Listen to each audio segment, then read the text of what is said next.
Let's go. What's up, guys? We're here with RNZY, one of the top people on our HAMMOQ site, one of the largest resellers for sure on the internet. How's it going, guys? Can you introduce yourselves and give us that Instagram handle too? Yeah, absolutely. We go by RNZY. It's Ryan and Lindsay, so RNZY. And on Instagram, we go by RNZY now, RNZYNOW. Cool. What are you guys selling, and when did you guys actually start selling? We are full-time shoe resellers. We only resell shoes. We started officially full-time in June of 2017. We went all in. Actually, we went all in full-time before we sold our first pair of shoes. Nice. And we paid all our bills that first month, and we haven't looked back. Why did you guys get started in reselling? So I was working for a family business. I was working with my uncle, and I walked in one day and all of my stuff was packed up and he fired me. And so, yes, good times. And so I got home completely unemployed all of a sudden, and knew that I could go, get a job at a coffee shop or wherever doing whatever. But Ryan and I had a conversation. He was bartending at the time, and we were like, neither one of us really wants to go clock in and work for somebody else. Like, what can we do that'll allow us to use our time however we'd like to? And Ryan had done a couple like meetups selling like random stuff, but really just out of necessity for needing to pay our bills the next month, we started selling random stuff from around our house. Nice. And that's how most people start, which is unique, right? Yeah, I think what we kept seeing people, right? Like we jump on Instagram just to like do the scrolling before we were full-time resellers. And every once in a while would come across something where we'd see someone and they're like, oh, I'm a full-time reseller. I buy stuff at the thrift and I sell it online. And we never, ever imagined how big it could possibly get. But we, as Lindsay said, we did like the idea that we could make money without having to punch in, without having to ask permission. And this whole idea of time freedom and financial freedom, which you hear about all the time, we said, why don't we just give it a shot? Like, she had been fired and I was bartending, so it wasn't like we're gonna have to leave anything crazy big behind, and so we just dove in head first. Nice, guys. Quick question. So what were when you first decided like, hey, let's go try to sell something, what were the first items that you tried to sell? It's one of my favorite things we first sold because it led to a really good relationship, was a toaster. We had a toaster. Nice. And I think I put it up for like $5, which I didn't understand the value of anything online because it was obviously worth a lot more. But a gentleman reached out and said, I want to buy the toaster. Met up with him. He bought it for $5. And now to this day, like, we're really, really good friends with him, and we meet up with him for stuff that's non-reseller related. So we, like Lindsay said, it was basically anything that we had around the house. Yeah, it was anything and everything, like the Keurig that we never actually used, or like decorative wooden bowls. Yeah, those were hot. We were on the wooden bowl train for a while. That, like, any wooden bowl we had in the house was sold. Nice. And then, like, so let's even dive, because you guys have a unique business model. Let's dive into that. So two things: why are you selling shoes, and what platforms are you selling right now, and why those platforms? Yeah, I'll start with the second question first. Present day, we're selling the majority of our inventory on Poshmark, Mercari. We still use Facebook Marketplace a little bit, StockX, Goat. And that's basically our main platforms. We don't use Amazon. We don't use eBay. We've tested probably 24 other marketplaces and then whittled it down to the marketplaces that we enjoy. We've had success on over 12 marketplaces. When we first started, it was 100% Facebook Marketplace, and our first 1,200 pairs were sold right there on Facebook Marketplace. And then our business model obviously is brand new shoes and used shoes.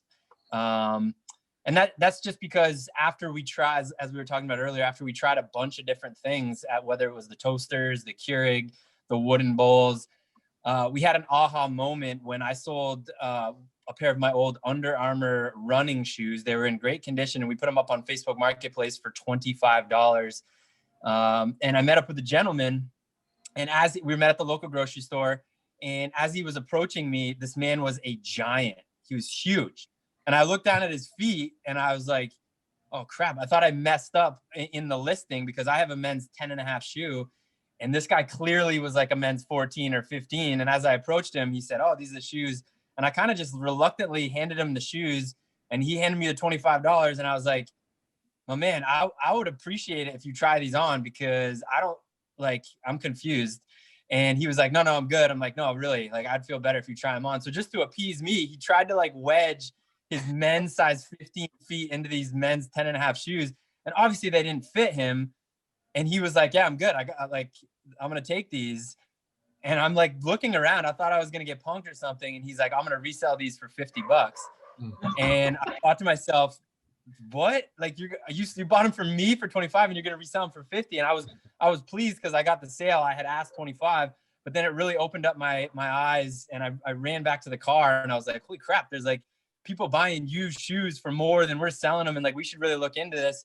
And when we put more research into the niche or the category of shoes, the reality is there's not one person on this planet that we can think of that doesn't wear shoes.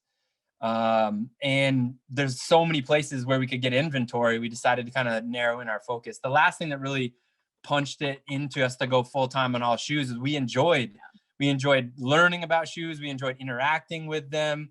We enjoyed even cleaning shoes. We didn't mind after trying all the different stuff. Like, I didn't enjoy cleaning wooden bowls. I didn't enjoy cleaning the coffee maker, but you can still make money in those categories. So to wrap up the whole response is the market was huge in this category. We could find inventory almost everywhere, and we really enjoyed it. So we went all in on shoes. Nice. You said you sold 1,200 units on Facebook Marketplace? Yeah. Interesting. We actually didn't really look into any other marketplaces. We had heard of eBay, but we were most familiar with Facebook Marketplace. As Lindsay said, like, I would try to find free stuff on Facebook Marketplace, and I'd go pick it up, whether it was like a weight set or anything, I don't know. And we decided to start there. And our whole business model was buy shoes for under $10, clean them up and sell them for 25. And it was all local too. We live up in Maine, and we sold the first 1,200 pairs was literally within 50 miles of where we live in Portland, Maine.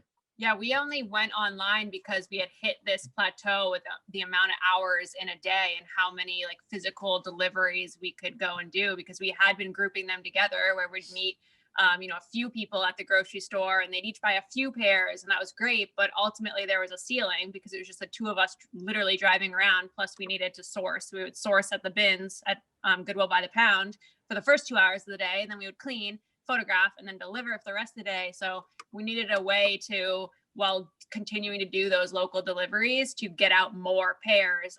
So the easy answer was online. Very cool. And then what do you guys think in terms of the future of reselling? Do you believe it's going to be still majority online, or is it going to be a mixture of both local and online? Well, if you had asked us last year, we would say it's probably going to be a mixture of both. And that comes from what was going on in our world, where, as we just mentioned, we literally built a full-time business only selling locally, only literally handing the shoes over. But now, with the pandemic, with everything that's happened in the world, it makes a lot more sense to build your business around shipping, around connecting with millions more buyers by having your business online with any number of marketplaces. So because of the pandemic and because of the way things are going, plus it's a lot easier to scale when you're not obviously driving around the neighborhood, selling. Mm-hmm. So it's all online's a good place to be. Definitely. And then shoes in. I guess one question I had more kind of like, from your story, how you got into this. So you decided like, hey, we want to go get into this. We want to start selling shoes. You obviously started testing out different types of marketplaces. When did you decide like, hey, this is what we want to do full time? This is like something making a living off of, versus like, this is fun to do right now and we're making a little bit of money on it, but I don't know how long I could do it. It's a really good question. We said we want to do this full time before I met up with that guy to sell him the first pair of shoes that we sold. The weird part of our story is it wasn't as strategic and planned out, and we've got X amount of money saved away. We kind of call it unfair advantage, because Lindsay was fired from her family job, and because I wasn't really happy, we used that as our advantage. No excuses. We said in June of 2017, we said, all right, we're going to pay all of our bills this month, June. And if we don't, we're going to be behind on our bills, but we'll run down to the coffee shop, get a job. I'll go back to bartending. You know, there was a lot of the backup plan was, let's play catch up by getting a job we don't like that will give us a paycheck. But we gave ourselves no excuses. I think the one thing that can help people is we knew that first month exactly what our bills were. And then, as we mentioned, our business model was, okay, we love shoes. We know we can buy shoes for under $10 and we want to sell them for 25. So we use that as like, how many shoes do we have to sell with that business model in order to pay our bills? And we kind of reverse engineered what our weeks were going to look like. And we paid all our bills barely that first month. But then we said, okay, we know we can do this. Now, how do we scale it? And then we set a little bit higher goal. And then every month after month after month, as our business grew into what it is now, which is, you know, multiple six-figure shoe reselling business after taxes, we've always reverse engineered what our day is going to look like. So anyone that's listening or following, it's super, super important to know.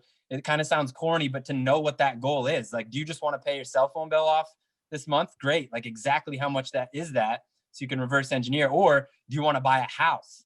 Like, and reverse engineer that. Yeah, we also never treated this like a hobby. It was always our business in our eyes from day one. So we were keeping track of everything down to the dollar, and we were working our asses off, like, because we didn't want to go have a full-time job somewhere else. So we weren't like dilly-dallying around an hour here, an hour there. These were full, like, longer days than we have now, to be honest, with all of the local deliveries. So we were just working our ass off, and we're able to treat it like a business and have it pay us like a business since, you know, pretty much day one. Yeah. So you guys kind of talked about like it was your advantage. If you guys, would you guys think you would have started if you didn't have your back against the wall in terms of like you needed to pay rent or whatever it was that those bills were? If you guys didn't have that more like a cushy situation, do you think you would have been as successful as you are now? It's a really good question. I think we have the pleasure through our social media channels of talking with hundreds and hundreds of other resellers every single day. And the common theme, when you really distill it down, is people make excuses. You know, they'll say, we've heard this, for example, we've heard, because you live in a big city, you're able to do that. And then the next conversation is, because you live in a super small town, you're able to do that. Because they don't really know like where we live and all this stuff. They'll say, you know, I live in, and I'm making this up now, they'll say something like, I live in Massachusetts, so you live in Maine, it's so much easier to do it there. When they don't know that we actually drive down to Massachusetts to get a ton of inventory. So it's like, I think what it boils down to, everyone's got different situations, but we have met people in every situation that are very, very successful resellers. We don't have kids yet. So sometimes people will say, well, it's super hard with, 3 children to be able to do this. We know a single dad who has 8 children and he's crushing it reselling. And the idea is, it may not be exactly, your business may not exactly be how we are doing it, but you got to figure out what works best for you. Again, whether it's in shoes, whether it's in clothing, electronics, whether it's dabbling in a little bit of everything. So when we talk about our unfair advantage, we did have our backs against the wall, because the reality is that first month, if we did not make enough money reselling, we were going to be behind. We were going to have the landlord calling us saying, you didn't pay rent this month. The cell phone bill, the cell company was going to say, hey, you didn't pay your cell phone bill this month. We would have to like bust out the ramen noodles even more, because like we couldn't afford food. So unfair advantage, we know people that have way, way, way more money in savings and say, I'm not sure if I'm ready to go full time yet, even though that's what I really, really want to do. So we try to eliminate all those excuses. If you're focusing more on solutions rather than why you can't do it, you're going to get there. No question. Definitely, perfect point. I was kind of the same way. Like it was either get a full-time job or start reselling, and I chose reselling as well, and never looked back. Oh yeah, Game on. Very cool. And then, so you talked about, let's kind of jump back into the platforms they're using right now. So you talked about you're mainly selling on Poshmark, Mercari, and then doing Facebook Marketplace. Why not eBay? That's a big question for a lot of our users. Yeah, we eBay was the first online, besides Facebook, online marketplace that we went on because it was really the only one we knew about at first. And we just don't enjoy it. There's a lot of parts about it that just don't flow well with our style, down to the listing process or the fee system where you don't know exactly what you're making on the pair because all of a sudden you get hit with the fees at the end, like little things like that we just didn't want to think. People buying your shoes and then not paying for them. People like returning shoes 60 days later after wearing them for 2 months. Like there was a lot of things that work for a lot of other people's business models. But for our personal systems, it didn't. Yeah, I think the next part of that conversation, which we always say, because we get this question all the time, people are wondering how we've built such a big business without using eBay, without using Amazon, is we're not going to sit here and tell you that you can't build a super, super successful business on both of those. It's proven every single day. As Lindsay described, what we didn't realize is that you can also build a very, very successful successful business on these other marketplaces. And we were naive in the beginning. And so when we were using eBay, we didn't know that there was other options. So like it started to become this like thing that we weren't enjoying. Simply how we function as resellers, as everything that Lindsay described was getting annoying. It was getting frustrating. Not to say that there's not pros and cons with Poshmark, Mercari, StockX. There is. They're not smooth sailing across the board. But after we decided, hey, let's try these other marketplaces and realize, holy smokes, we can be as successful financially on these other marketplaces. But now we have a lot less headaches based on how we work as resellers. We don't need to use eBay. And it was kind of like a ball and chain thing where we felt like we had to. And then we realized we didn't. We started pouring gas. We call it, we pour gas on the good fire of Poshmark. And here's another great example. When we first started with Poshmark, I absolutely hated it. I was like, I don't like this. I feel like it's only for women. I feel like this sharing thing is stupid. But I wasn't giving the platform respect for what it was. I was trying to have it be like Facebook Marketplace. I was trying to have it be like something else. Then when I said, okay, let me just see the pros and cons and actually use the tools that are offered on Poshmark, for example, and on Mercari, for example, then we started really building some momentum. And of course, if tons and tons of sales are coming in, it's a lot easier to enjoy the marketplace, but you do have to respect each and every marketplace for what it is, and go for it. Definitely. Two things I kind of want to touch on that is one, you hit on top of the head, Poshmark, Mercari, and Facebook Marketplace especially, are more seller focused for sure. eBay is more buyer focused. Same with Amazon. I know I gotten rocks back from Amazon before, like somebody just trying to match the same poundage. So there's a lot of not fun things with those other sites for sure. And the second thing is that we've seen a lot with you guys is you guys customize your game plan to those platforms. A lot of people are kind of like you talked about. They're just using the same methodology on eBay that they do on Poshmark and Mercari, right? But they're different beasts, right? So as long as you customize to those, and you can really start scaling your location and how you guys are doing it as well. Which again, you guys are one of the top shoe sellers for sure, if not top resellers in the community as well, which is cool. Yeah, and I think to compound your point, I think that's what I'm sure we'll talk about it a little bit later on. But HAMMOQ allows us to customize our experience on those. For example, because we're using HAMMOQ, we're getting a lot more listings put up. Then we can use the marketplace specific tools within each marketplace rather than spending all of our time listing and cross-listing and doing all that stuff. Now we can spend more time, for example, on Poshmark, sending offers to likers or sharing or creating bundles for those buyers that are interested in things of that nature, where you should be doing that anyway, but it's a lot harder to do when you also have to be listing and cross-listing and trying to be consistent with all that stuff. So that's why it's been really great for us to use HAMMOQ. Definitely. Yeah, we can kind of jump into HAMMOQ now, then kind of tying down. Unless you guys have any other anything you guys want to talk about. If not, we can kind of jump into that HAMMOQ thing, what you guys doing with it and what. No, that sounds great. Cool. Yep. So kind of give us what are you doing with HAMMOQ right now? How's your systems on the back end? I think the difference we see between like expert resellers like you guys and the beginners is systems. Take us through your system. Like, what are you doing? How are you even, let's go from top down. How are you sourcing your products first off? And then let's go like listing, photography, all that jazz.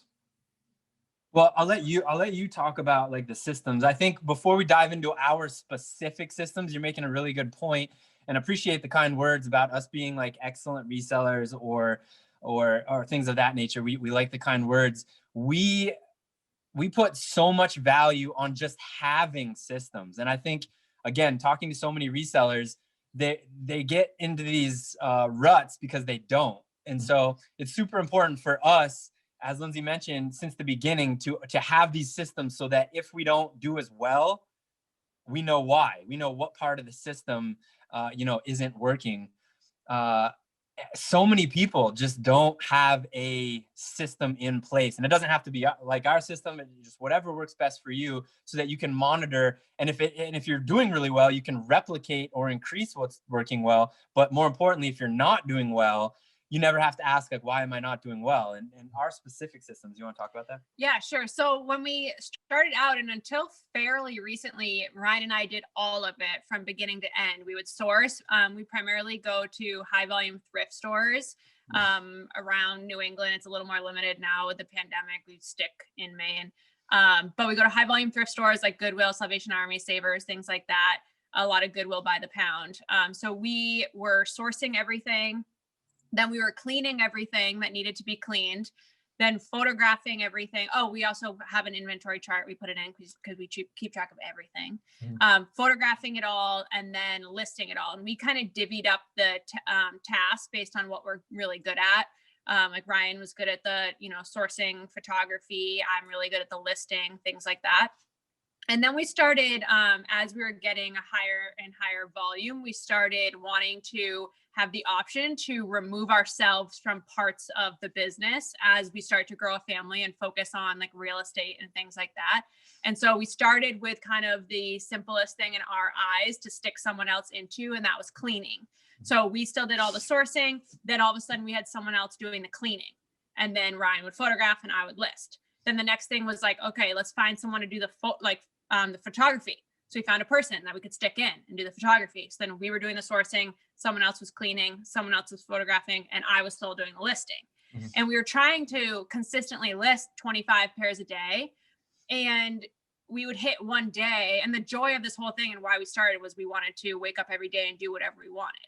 And some days I would wake up and I would not want to list 25 pairs.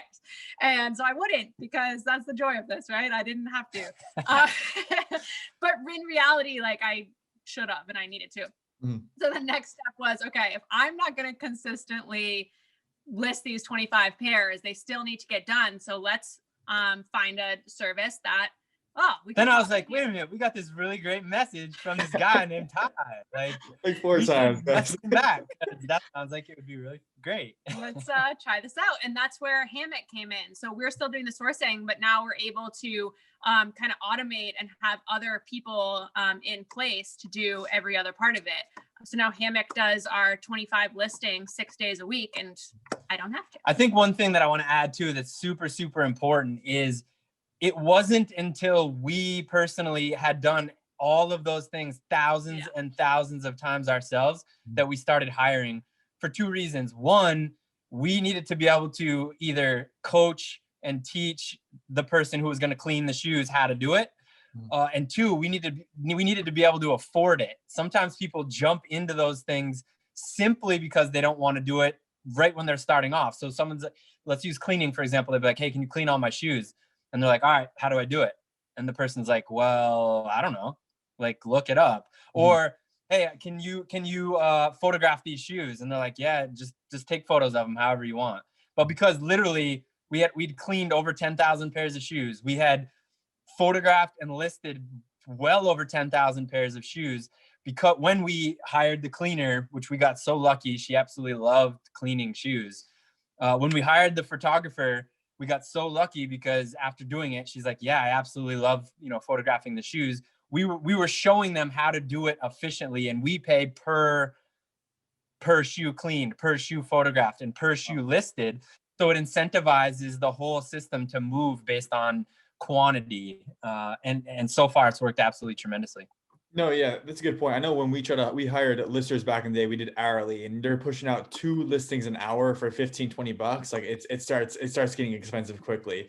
Like, then if you guys want to touch on it, obviously it's up to you guys. How much do you pay per item listed? How many per item photoed? How much do you pay per shoe cleaned? And why did you take those dollar amounts, if you do want to share that? If not, no big deal. So the way that we answer this question all the time is we don't share our specific numbers per pair, and this is why. Let's start with cleaning.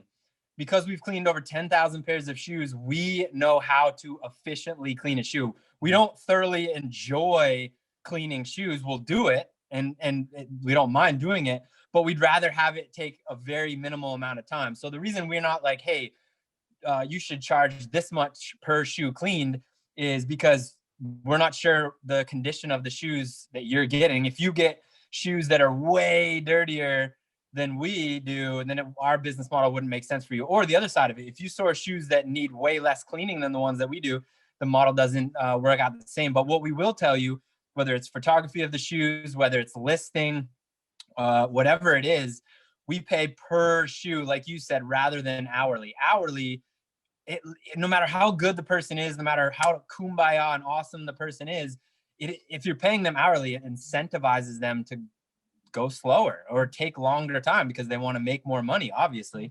And another thing that we'll say is we are very, very strict in our sourcing. So when we source shoes, it takes less than 120 seconds to clean that shoe. It takes less than 60 seconds to photograph that shoe. And then, of course, listing takes as long as the person. Listing super fast on HAMMOQ, but it's because you have a seasoned team that knows exactly what they're doing. So the long story long. So we don't pay hourly, but we pay with an hourly price in mind, which I think people forget. People will pay like 50 cents for someone to clean a pair of shoes, but it's like, yeah, it's a really good deal for the person that's paying them, but is that a livable wage? I guess it depends how many they can clean an hour, but we like to kind of work backwards as far as like, ideally we'd be paying someone, $25 an hour, we think is a very reasonable amount to pay someone. And so we work backwards with the systems that we've created where we, plop the person in our photo setup and we, time how long it's going to take. And then we work backwards to figure out, all right, well, how many can they do in an hour? And then that's our per piece price. Yeah. As Lindsay said, what it comes out to give you a general sense is, if you wanted to think of it hourly, it's between $25 and $35 an hour we're paying them, but we're only paying them per shoe. We've had people step in before the team that we have now, and like you said, for whatever reason, even us coaching them, they could only photograph like 2 pairs an hour. So that doesn't make sense for either of us. So we decided, hey, this isn't for you. Let's find someone else to do this job. So it's a combination of finding the right person, giving them all the resources to do really, really well, but also making sure it makes sense for you, because it wouldn't make sense for us to pay someone $30 per pair to clean them, because then there's no room for profit. Definitely. And you guys have a unique shipping model and a kind of housing model. Can you run us through that? That's probably one of the last questions we'll ask about the reselling. And then next will be kind of like, what do you guys think in the future? What is your guys' next plans, your game plan, stuff like that? Yeah, I think one thing that people overlook when they are game planning all this stuff is mental real estate, right? Like the thought process of stuff. And so sometimes we will pay a little more if it saves us the mental real estate and it's just easier. And so you asked about shipping. We use USPS for 99% of all of our shoes that go out on Poshmark, on Mercari. We only use UPS for pairs that are sold on StockX and is it on Go? Yeah. On or StockX like and Go. Really heavy boots on Mercari. Right. Like which is very, very few. So the reason that we do that is because of this mental real estate. We get free boxes from USPS. We get free sticker labels from USPS, which takes care of a lot of cost because we get thousands and thousands of boxes dropped off for free, delivered for free at our house, once a quarter. and those labels get sent. It's absolutely free. We've got a thrifted printer. We don't even use like a thermal printer. And it's just the ease. We've got actually right above the camera right here, we've got all of our free boxes. We've got our free labels. It's just so easy. Now, the other side of that is on some marketplaces like Mercari, for example, we might pay $11 to use USPS where UPS is $10. And people might say, with the volume that you're doing, why don't you use UPS on Mercari? It saves you $1. But they don't think about on UPS, you can't use those free boxes. So you have to go buy a box. And that's between 68 cents and $9.99. So let's say it's 68 cents. We'd be saving what, like 30 plus cents. But then UPS is 10 minutes further down the road. So now we have to drive 10 minutes every single day. You got to think about the gas.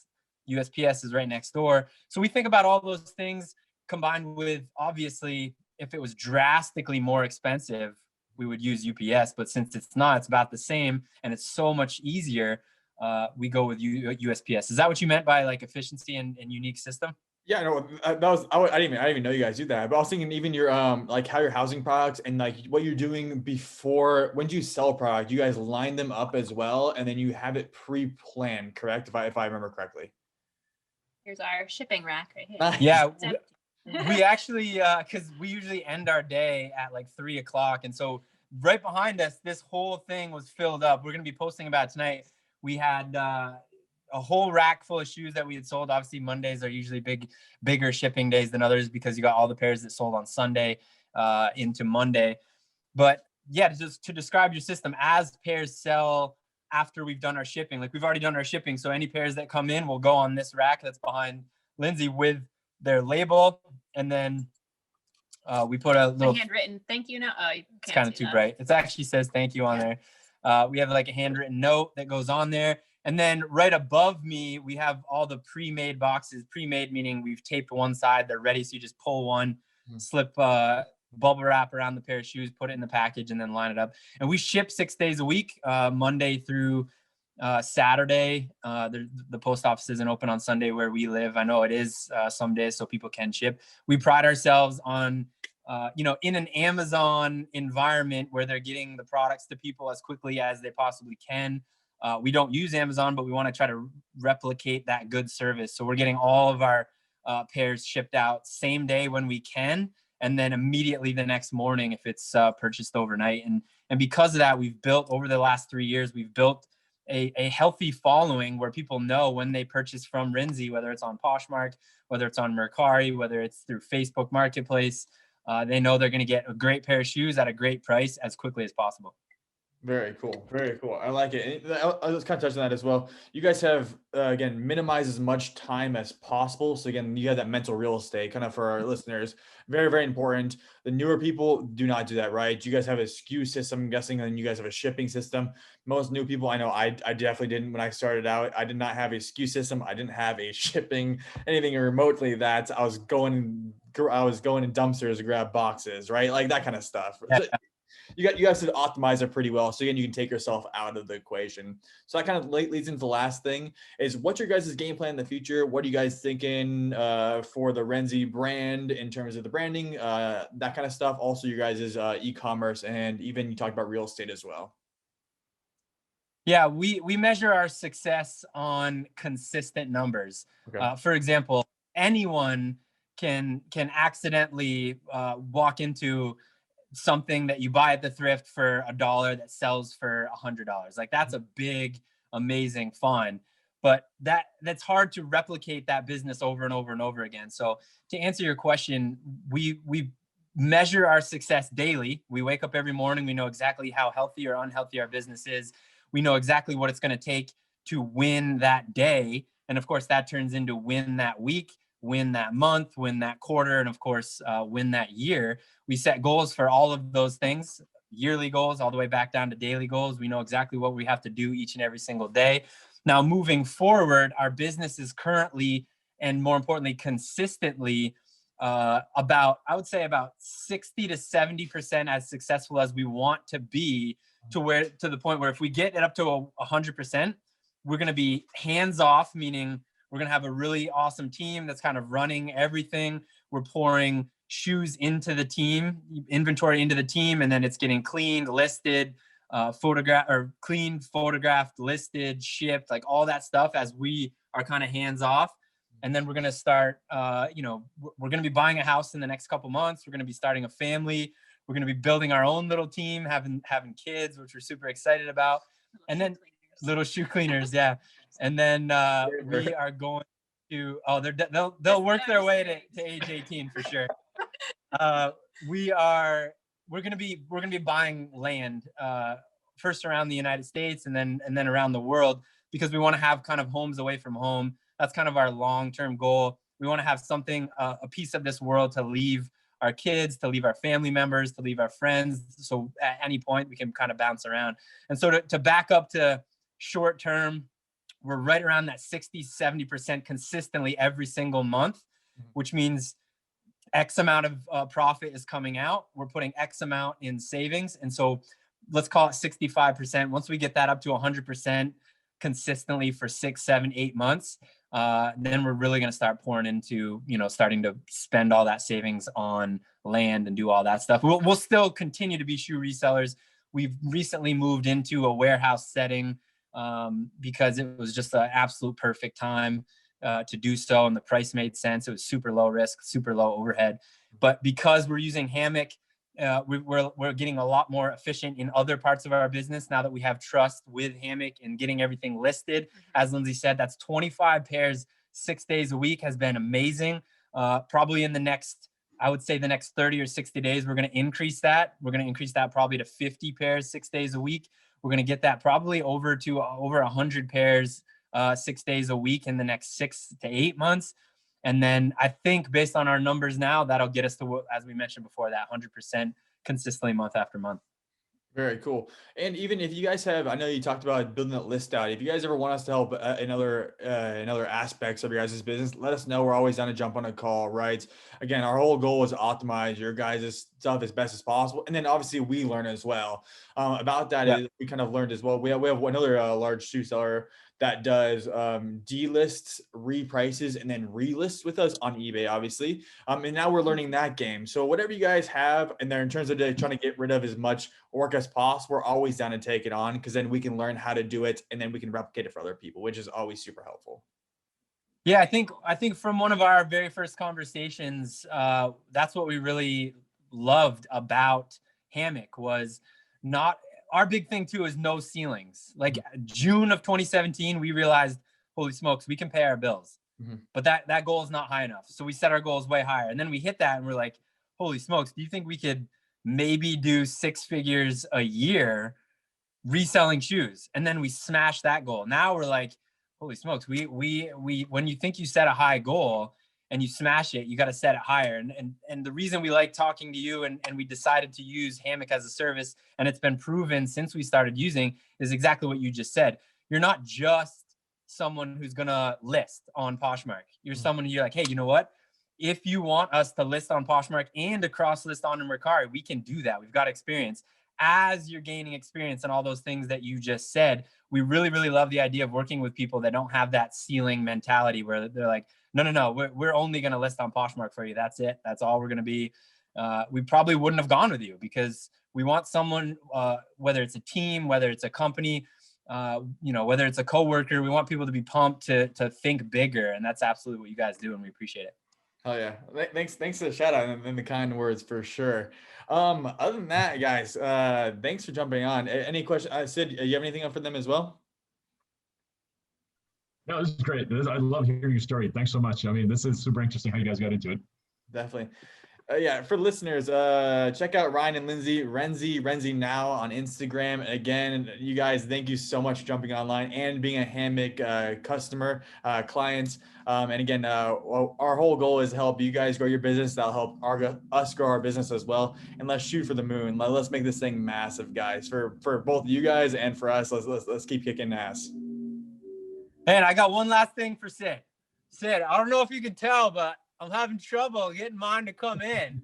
And yours is looking prime time, my friend. So if you got any pointers, let me know.